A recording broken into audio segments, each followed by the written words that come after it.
Let us to learn the chapter 8, making capital investment decisions. The first part for this chapter is incremental cash flow. Cash flow is not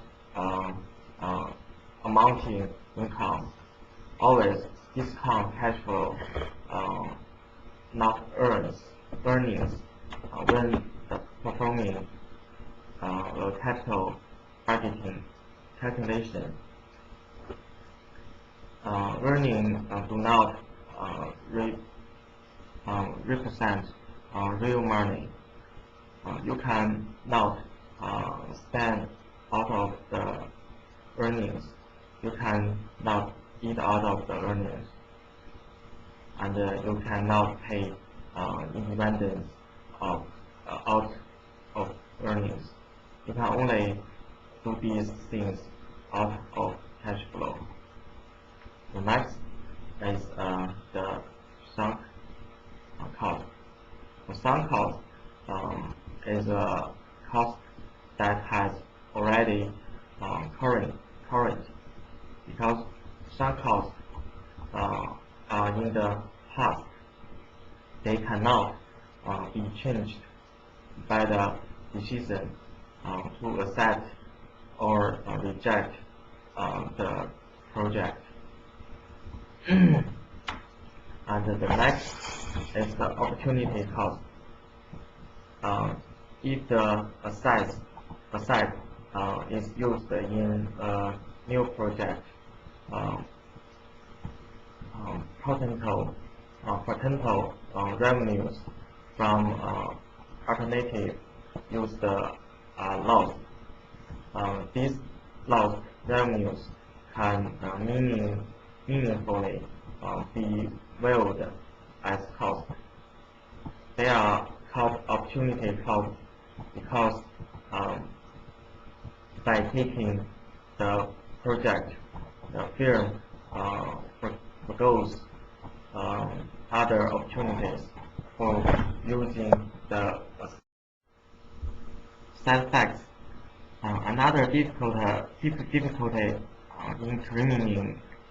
incremental cash flows come from the side effects of the proposed project on other parts of firm. A side effect is classified as either erosion or signature.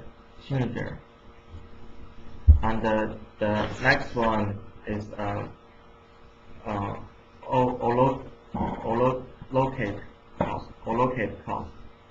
The allocate cost should be wiped as a cash outflow of the project only if it is an incremental cost of the project. The second one is an analysis of the project. For this second, there has some points needed to remember. The first point is investments. For this investments, there has three parts. The first part is the boring machine. The second part is the opportunity cost of not selling the warehouse. The third one is the investment in working capital. If that the investment this point, there still have a lot of points in the project, such as income and tax, and salvage value, and cash flow, net present value. That's it.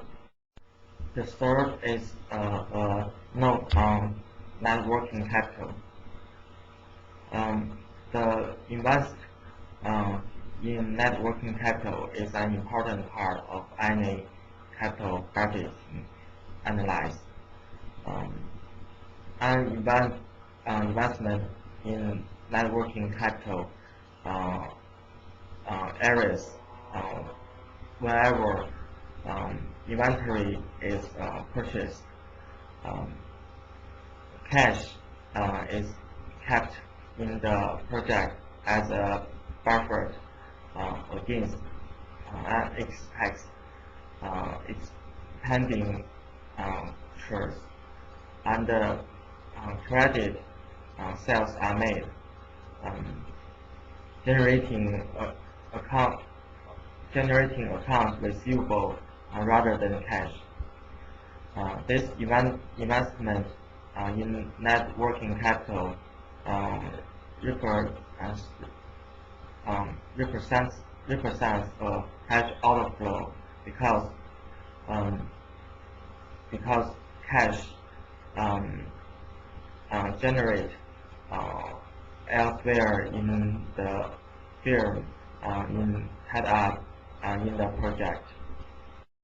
For the last point, it was not on depreciation. Um, there have 7 classes of depreciable property. The first one is 3 years class, include certain um, specialized solid property. The next one is 5 years, include cars and trucks and computer and specific items used for research purpose. Number 3 is the 7 years, include office furniture, equipment, books, and the single-purpose agricultural structures. The next one is 10 years, include vessel, barges, tugs, and similar equipment related to water transportation. The next is 15 years. Um, it's 15 years. The encompass the variety of specialized items. The next is 20 years, include farm buildings, several peep, and over very long-lived equipment. The last one is real property that is that that that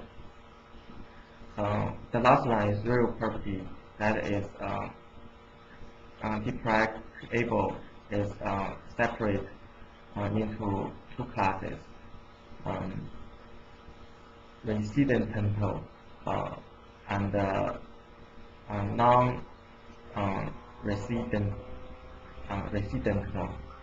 Um, the next point is inflation and capital budgeting.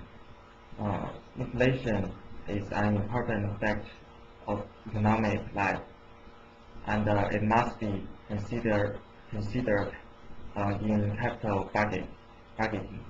Capital budgeting requires data on cash flows as well as on interest rate. Like interest rate, cash flow can be expressed in either normal or real terms. Normal cash flow refers to the actual dollars to be received. A real cash flow refers to the cash flows purchasing